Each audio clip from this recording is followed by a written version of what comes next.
I've been working in this business a long time, and I've never really seen such bad conditions for refugees in this part of the world. ما بعرف بنخاف كثير من الضرب يعني الواحد يعني عيشته هون كمان ما هي كويسة، واحد بيته أحسن، بس الضرب كثير وعم بموت أولاد كثير قدام أهليهم. We got an idea to kind of try and do a different storytelling where refugees would tell their own stories in their own words. We are picking herbs. Bashar al-Assad made us refugees. He killed 2 of my children.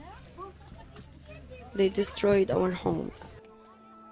I was sitting outside of the Kilis camp shooting just elements, shooting B-roll, shooting images. I see this man pushing a wheelchair and this little boy, and I ran after them. I wanted to know what was wrong with him, and eventually I started talking and taking pictures. Hamza had a lack of oxygen. His birth was delayed. He has a neurological disease. Here the doctors give us hope. Inshallah, he will walk. We asked him, what do you like to draw? And his answer, in sort of a playful way, was tear gas. And we kind of thought, like, what a strange answer. But then I realized why he was saying this, because what affected him the most, at least in these last few months, is tear gas. Some of the camps have had riots, have had police come in, and they've tear gassed the refugees to control the riots. There was the other little 13-year-old boy who is from Aleppo, Saleh. I started talking to him, and I was just impressed how good his English was and how smart he was.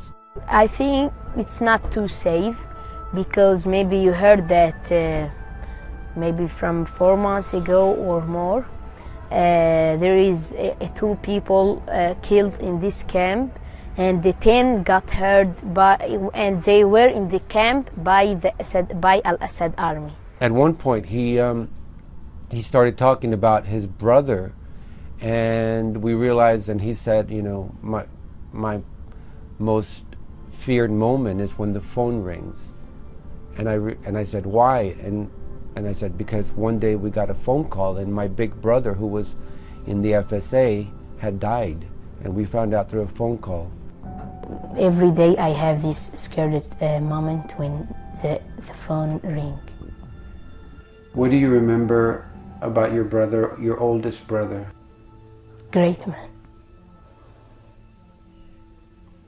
What was he like? Tall, very tall. Blue eyes.